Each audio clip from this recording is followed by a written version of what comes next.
โธ่ส่วนหลายน้องสิกินข้าวเหนียวเนาะโดยแม่นบ่ข้าวเจ้าไปสิบ่ค่อยได้กินเนาะแม่นบ่เด้อพี่น้องเอาให้คำแรกแหกมานมันก่อนนะฮึบคำใหญ่แท้พี่น้องเอากินมันสิมีปลาพี่น้องอาหารเวียดเนาะอาหารแบบจะบ่คือบ้านเฮามีทอดปลาแล้วก็ทอดหมูทอดไข่แล้วก็ผักเนาะโอ้เขามันก็เบิดคนกลับแล้ว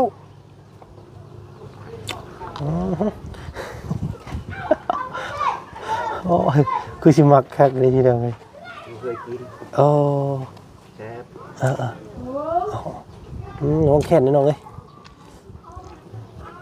ป้าน้ำลายแตกของเราพี่น้องเลยป้าโอ้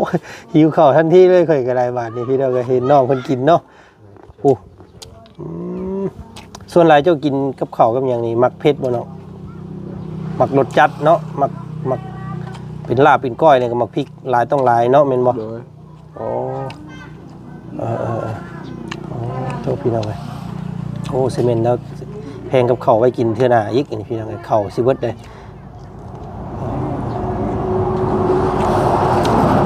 ค่อย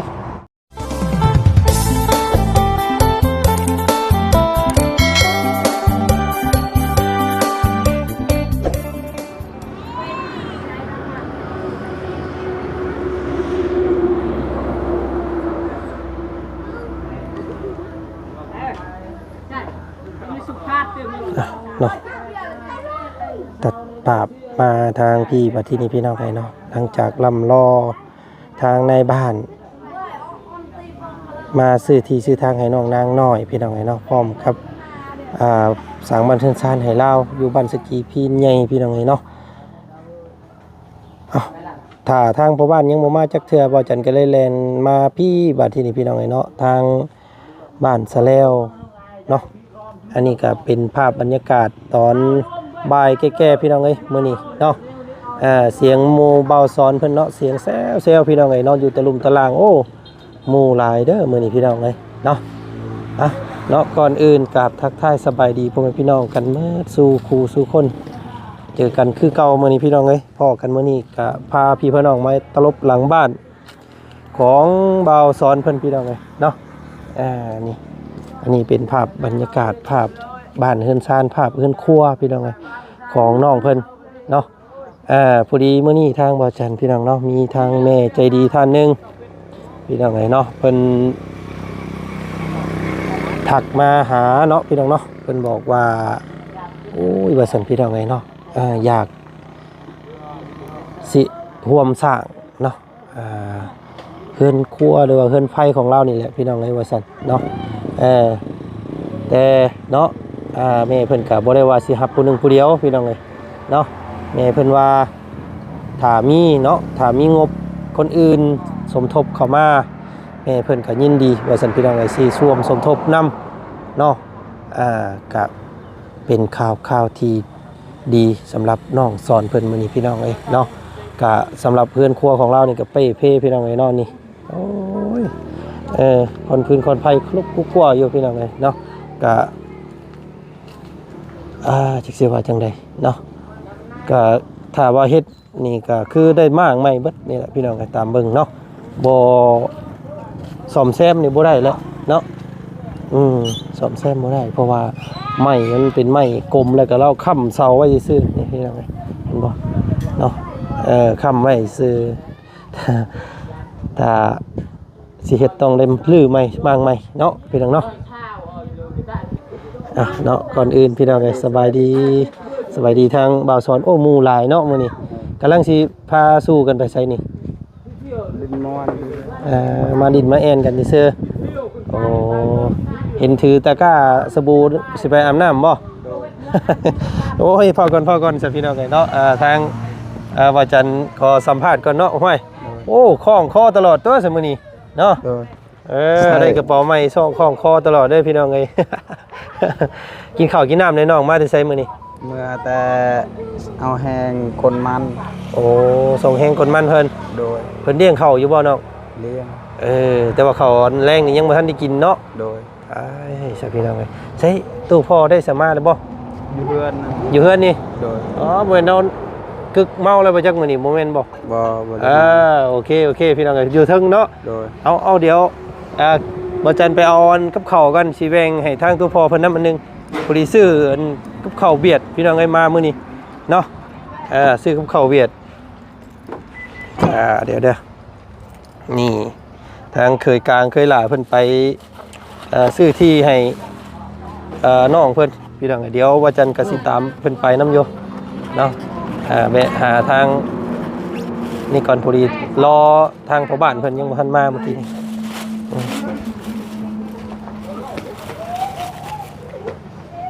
โอเคมา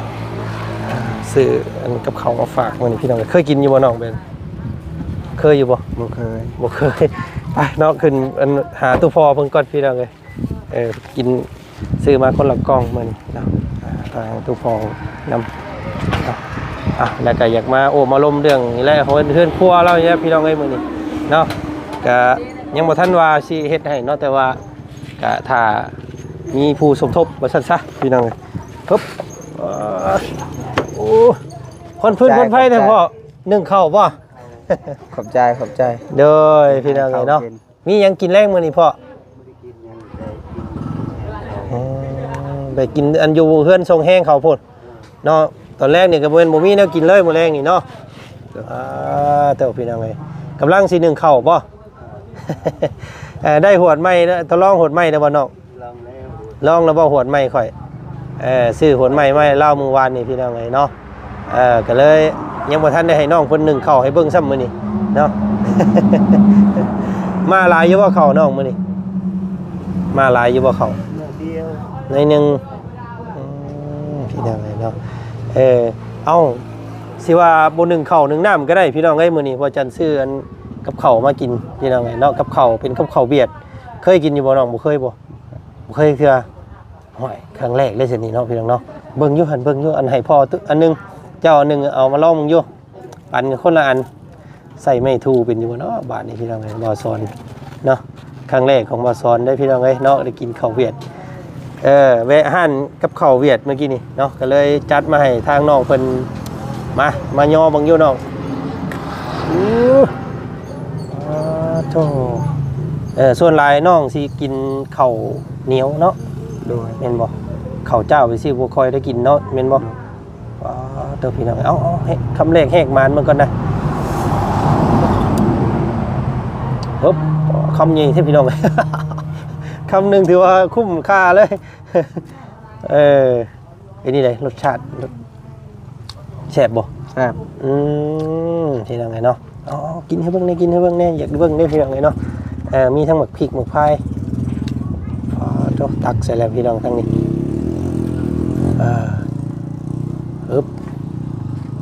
เอามื้อนี้พี่น้องไงทักทายสบายดีพ่อแม่พี่น้องมัดสุขสุขคนพาพี่พาน้องมาเยี่ยมมายามถามข่าวน้องสอนคือเก่ามื้อนี้พี่น้องไงเนาะโดย แซ่บน้องเนาะ ครับ เอากินแซ่บแล้วกล้าเบิดอยู่บ่เจ้าวะเบิดบ่ ครับ แสดงว่าน้องเพิ่นหาก็กินข้าวมาซะแต่เบิ่งเนาะเห็นบ่โอ้เอากินมันสิมีปลาพี่น้องอาหารเวียดเนาะอาหารแบบจะบ่คือบ้านเฮามีทอดปลาแล้วก็ทอดหมูทอดไข่แล้วก็ผักเนาะโอ้คักเด้นี่ตัวพ่อยังบ่อยากบ่ไว้ก่อน ผลกับคือสิตกนี่พี่น้องไอ้มื้อนี้เนาะเอาให้น้องเพิ่นกินให้เบิ่งก่อนครั้งแรกในชีวิตพี่น้องไอ้เนาะบ่เคยกินเครือแล้วก็ปอตกโอ้ส่วนหลายแล้วเอาเข่าลายกว่าได้ครับเข่าของกับจะบ่ปานใดพี่น้องเอ้ยเข่ามันก็เบิดคนกับแล้ว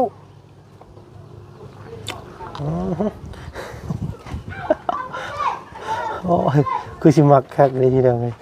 เคยกินโอ้แซ่บน้องแค่นนี่น้องเอ้ยป้าน้ำลายแตกของเราพี่น้องเลยป้า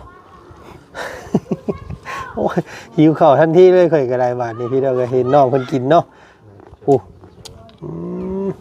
ส่วนหลายเจ้ากินกับข้าวกับหยังนี่มักเผ็ดบ่เนาะมักรสจัดเนาะมักเป็นลาบเป็นก้อยเนี่ยก็มักพริกหลายต้องหลายเนาะแม่นบ่ โดย โอ้เออโอ้โทษพี่น้องเอ้ยโอ้ซีเมนต์แล้วแพงกับข้าวไว้กินเทื่อหน้าอีกนี่พี่น้องเอ้ยข้าวสิเบิดเลย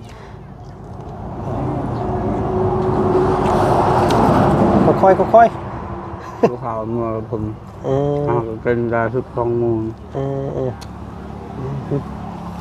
พ่อกับเขาเว้าบุญเพิ่นอยู่บ่มื้อนี้ยังบ่ บอก บ่เห็นเลย เอาไปเอาแห้งมันยังเลยมือ มาแล้วก็เลยบ่พ้อกัน โดย เนาะแสดงว่าหากันมาแต่ทรงแห้งเพิ่นนี้ซะนี่เนาะ โดย อ๋อยังบ่ได้กินฮอดข้าวฮอดน้ำซะบ่ซั่นพี่น้องเอ้ยหิวจนสั่น จักว่าน้องเพิ่นมักอยู่นี่ก็สิซื้อมาฝากกันเลยอยู่ดอกพี่น้องเอ้ยเนาะกล่องหนึง 30,000 เนาะ โดย กล่องหนึง 30,000 กีบแต่ก็คำสิซื้อกินได้นี่เบิดมื้อเว้นก็บ่ไหวแล้วน้องเนาะ โดย 3เทื่อก็แสนนึงแหละพี่น้องเอ้ย โดย เอาแซ่บเนาะสาบ่เขาว่าแซ่บเดี๋ยวมื้อหน้าสิซื้อมาฝากอีกพี่น้องเอ้ยลายแต่งลาวบาน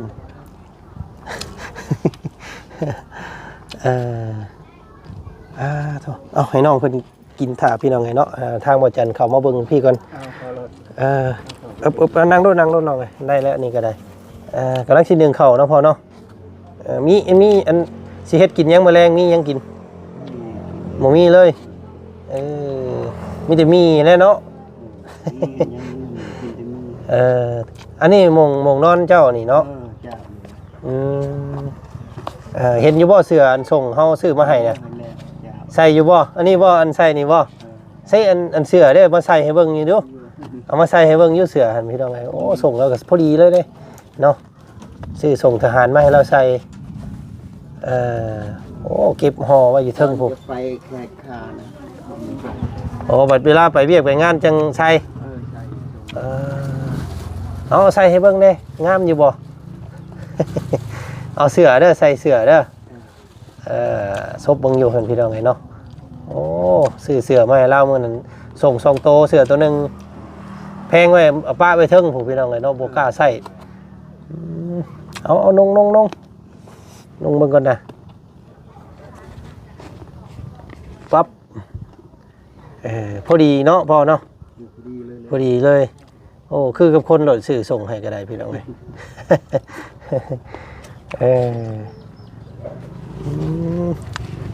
เฮ้ยอันกระตุกน้ำมันอันนั้นนั่นบกแค้นบ่เอามายกมือให้เบิ้งในนู้จักบาทพี่น้องไงน้องอันน้ำยังก็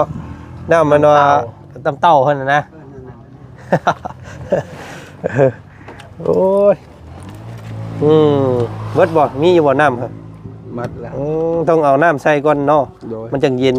พี่น้องเลยโอ้ก็นี่กระตุกน้ำเป็นน้ำเต้ามันเป็นอย่างมันบ่น้องคือเฮาเฮ็ดเอาอันนี้เป็นอย่างมันโอ้หายากเด้นี่พี่น้องเอ้ยเนาะอันตัวนี้ตัวเฮาเจาะนี่เฮาเจาะเองนี่เนาะคอมันกิ่วนี่อันโอ้ว่าซั่นพี่น้องอันนี้กระติกน้ำน้องเพิ่นเนาะบ่มีอันกระบกกระบวยเลยบ่น้ำกินนี่อัน บ่ แม่น มียังไปจักลูกคนนี่บ่มี แต่ละมื้อต้องเติมน้ำมาตลอดเนาะ โดยนี่มัดแล้วยังบ่ได้ไปจักเดือนหน่อยเดียว มื้อต่อมื้อเลยพี่น้องเอ้ยตัวพ่อย่างออกมาพี่เบิ่งอยู่มาให้พี่ให้น้องเพิ่นเบิ่งแจ้งๆแน่งามอยู่บ่อ่อลึอยู่บ่เฮ้อเป็นนี่ใดออกมานั่งอยู่พี่มานั่งอยู่พี่ครับโอ้ถูกพี่น้องไงเนาะนั่งลงนั่งอยู่นี่แหละ โอ้งามเด้เราก็ได้เนาะตัวพ่อเนาะอ๋อพี่น้องไงเนาะคือแหละพ่อแบบนี้เนาะมักอยู่บ่มักงามบ่ มัดแล้ว เนาะพี่น้องเนาะเราบ่กล้าฮอดใส่เป็นเวียกเป็นงานก่อนจังสิใส่เราอ่ะพี่น้องเลยซื้อมาให้ใส่เด้อใส่รถเนาะใส่รถบ่ต้องแพงไว้เนาะได้จังซื้อไม้ไปงานดองงานหยังก็ได้ เพื่อนดีพี่ตายก็เอาไม้ไปเลยเนาะอันนี้เอานั่นก่อนใส่ให้มันงามสะอาดสะอ้างโอ้รอได้พี่น้องไอ้บาทนี่ให้กูผู้เบาสำน้อยบาทนี่ เออคือบ่หาวเนี่ยจักปีแล้วอันเมตู้เพิ่นเสียไปนี่จักปีแล้ว ปี70ปี2013อ๋อตั้งแต่2013พุ13เดี๋ยวนี้ก็26ก็พอมัน10โอ้10กว่าปีได้นี่เนาะ 10กว่าปีแล้ว อ๋อบ่ได้เอาลูกกับเมียใหม่เลยเจ้าก็ได้เป็นหยังบ่มีผู้มักบ่ มันมีคนนี้อยู่แต่บ่มีเงินแต่ โอ้บ่มีเงินแต่งเพิ่น ยอม อ่าบ่มีเงินแต่งก็เลยบ่เอาบัดนี้เนาะ เลยบ่เอาไปดีกาเอา เอาพี่น้องไงเนาะอันคุยกับตู่พ่อน้อยหนึงหันหน้ามาทางนี้เกี้ยงเอิดเติดว้าวกับข้าวเบิดบัดกับเบิดอันนี้น้องทั้งเฮ็ดแท้นี่บ่ อาเมนให้กินตอนแรงค โอ้ ำหิวสิกินอีก ข้าวเกี้ยงเอิดเติดของกินยังคือเก่า โดย มันก็แซ่บอยู่บ่เจ้ากินกี่นี่มันบ่ได้มันคือบ่เอากับอิหยังใส่แน่เอาซีนเอาหยังใส่น้ำแน่อ๋อเอาไว้กินอีกตายคักบาทนี่พี่น้องไงเนาะประหยัด เกี้ยงเติดข้าวพี่น้องไงเนาะอ๋อคุ้มซื้อมาให้ถุงนึงได้กินฮอด2คาบเนาะแซ่บเนาะ ใช่ พี่น้องไงมักเนาะถ้ามักเดี๋ยวมื้ออื่นสิซื้อมาฝากอีกเด้อ โดย พี่น้องไงเนาะเจ้าเห็นเจ้าจื้ออยู่บ่แม่เจ้าเสียนี่ บ่เจอห้องหน่อย โอ้ ครับผม ประมาณ3 ขวบ 3 ปีนี่บ่โอ้บ่เห็นหน้าแม่ซ้ำเจ้าเนาะบ่จื้อเพิ่นซ้ำ บ่เจอ ยังน้อยนะเนาะ โดย น้อยสิประมาณใดได้3 ปีก็สิสักประมาณซ้ำน้องเสื้อนี่แหละพี่น้องเอ้ยลูกบ่าวจันเองนี่แหละคำว่า3 ปีนะเนาะ โดย หลังจากนั้นตู้พ่อเพิ่นก็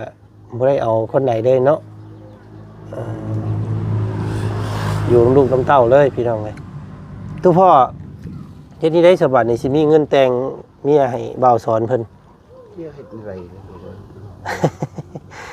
คำมือใดมือหนึงเรามีผู้แขกผู้สาวเมื่อเราอยากได้เมียดิสิเฮ็ดนี่ได้เจ้าบาดนี่งงคือกัน